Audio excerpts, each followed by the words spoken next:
Hello friends, स्वागत है आप सभी का आपके अपने YouTube channel Rajasthan education hub में। और हम अध्ययन कर रहे हैं साइकोलॉजी, और साइकोलॉजी में विकास के सिद्धांतों के बारे में बात चल रही थी। इससे पहले हमने फ्राइड का सिद्धांत पढ़ा था और एरिक एरिक्सन का भी सिद्धांत पढ़ लिया था। तो इसी क्रम में आज का हमारा सिद्धांत है गैसेल का परिपक्वता सिद्धांत।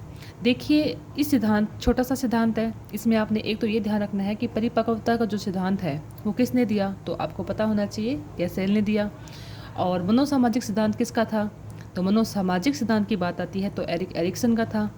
और मनोविश्लेषणात्मक सिद्धांत किसका था, तो मनोविश्लेषणवादी सिद्धांत जो था वो फ्राइड का था, है ना। तो नाम जो है, सबसे पहला क्वेश्चन हमारा यहीं पे ही बन जाता है कि परिपक्वता सिद्धांत जो है किसका है, तो ये है गैसेल का। और ये हम अध्ययन कर रहे हैं विकासात्मक सिद्धांत, ठीक है। तो अब देखिए, इसमें 2-3 टर्म्स हैं। उन टर्म्स को ध्यान रखना है कि ये जो नाम है, ये जो टर्म्स जो हैं, ये गैसेल से संबंधित है। तो चलिए थोड़ा सा डिटेल में अध्ययन करते हैं कि अर्नोल्ड गैसेल, इनका पूरा नाम है अर्नोल्ड गैसेल, द्वारा 1925 में परिपक्वता का सिद्धांत प्रस्तुत किया गया। गैसेल का मानना था कि बच्चों की वृद्धि व विकास वातावरण तथा आनुवंशिकता दोनों से प्रभावित होती है, परंतु उन्होंने शारीरिक विकास का अध्ययन किया तथा परिपक्वता के बारे में बताया। यानी कि गैसेल ने माना था कि बच्चे का जो विकास जो होता है, वृद्धि और विकास जो होता है, वो वातावरण आनुवंशिकता दोनों के प्रभाव से होता है। लेकिन उन्होंने जो इन्होंने बल दिया वो किस पे दिया, तो वो दिया था परिपक्वता पे। इसीलिए इनका सिद्धांत का नाम भी गैसेल का परिपक्वता सिद्धांत है, जो कि 1925 में दिया गया। इन्होंने बताया कि आनुवंशिक जीन रूप से उपस्थित गुणों का निश्चित आयु पर प्रकट होना परिपक्वता कहलाता है।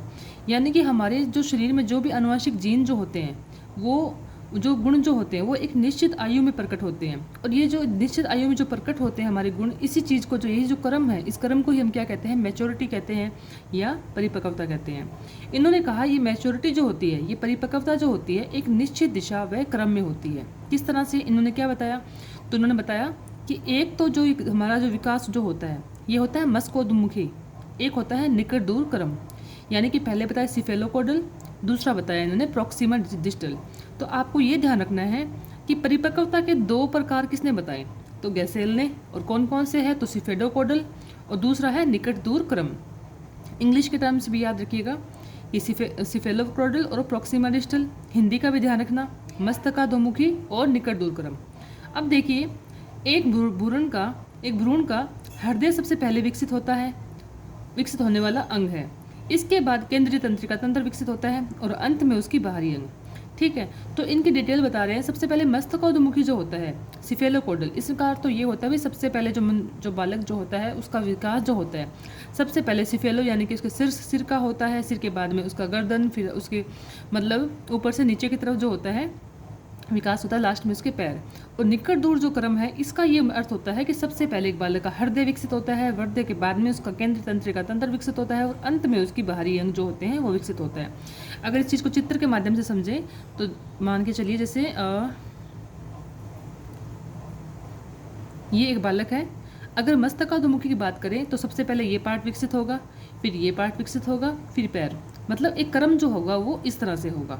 और निकट दूर क्रम की बात करें तो सबसे पहले मनुष्य का एक हृदय विकसित होता है, हृदय के बाद में उसका केंद्रीय तंत्रिका तंत्र विकसित होता है और अंत में उसके बाहरी अंग, मतलब इस तरह से जो उसका बाहरी अंग विकसित होते हैं। तो ये थोड़ा सा डिफरेंस है। जन्म के बाद बालक सबसे पहले अपने सिर तथा आंखों की गति पर नियंत्रण कर पाता है, उसके पश्चात गर्दन, कंधे, बाजू, हाथ, अंगुलियां तथा पैर, ठीक है। तो ये इसी का ही डेफिनेशन है निकट दूर क्रम का। अतः ये सारी क्षमताएं एक विशिष्ट क्रम में तंत्रिका तंत्र की वृद्धि के अनुसार विकसित होती है, ठीक है। तो अब देखिए, इन्होंने यहाँ पे जो है 2 टर्म्स यूज की है, रेसिप्रोकल इंटरव्यूइंग। अब आपको ये नाम याद रखने अच्छे से कि रेसिप्रोकल इंटरव्यूइंग नाम है। दूसरा आता है आत्म विनिमयन, यानी कि सेल्फ रेगुलेशन। ये दोनों जो टर्म्स है ये किससे संबंधित है, तो आपको अच्छे से याद होना चाहिए कि रेसिप्रोकल इंटरव्यूइंग जो है वो गैसेल से संबंधित है और सेल्फ रेगुलेशन जो है वो भी गैसेल से संबंधित है। अब देखते हैं कि रेसिप्रोकल इंटरव्यूइंग क्या होती है।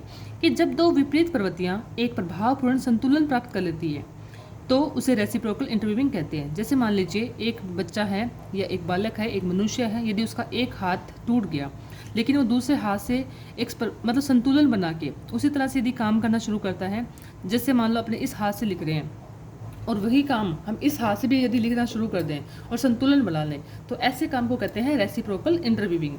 ठीक है, यानी कि दो विपरीत प्रवृत्तियों को एक प्रभावपूर्ण संतुलन प्राप्त कर लेना। और दूसरा आता है यहाँ पे आत्म विनियमन, तो होता है सेल्फ रेगुलेशन। इसका अर्थ होता है कि गेसेल ने माना कि नवजात शिशु भी अपने समय के विकासात्मक प्रवृत्तियों का विनियमन करते हैं। ये मानते हैं कि छोटा बच्चा जो होता है वो भी खुद के कार्यों को रेगुलेट करते हैं, विनियमन करते हैं अपने विकासात्मक प्रवृत्तियों को।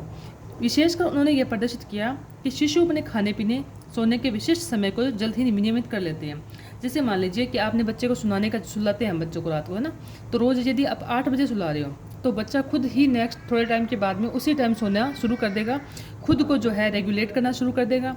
आप बच्चे को किसी चीज़ में खिला रहे हो, आज आपने एक प्लेट में बच्चे को खाना खिलाना शुरू किया, तो वो उस प्लेट को देखते ही बच्चे को ऐसा लगेगा कि मुझे इस प्लेट में खाना खाना है। तो वो क्या है, वो उस चीज़ को बोलते हैं आत्म विनियमन करना, सेल्फ रेगुलेशन करना। तो ये जो विकास जो बालक के माइंड में है, इस विकास के बारे में बात की थी गेसेल ने।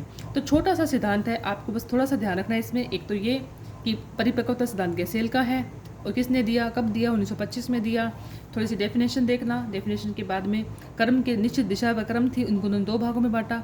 2 भागों में इनका डेफिनेशन करने के बाद में इन्होंने जो है दो जो टर्म्स यूज़ की, रेसिप्रोकल इंटरवीविंग और आत्म विनियमन। तो इसके बारे में हमें थोड़ा सा नॉलेज होना चाहिए।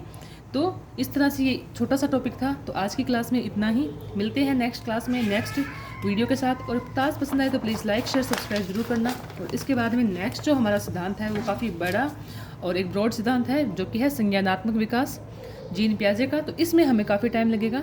तो प्लीज़ वीडियो को पसंद आए तो लाइक शेयर सब्सक्राइब जरूर करना। Thank you.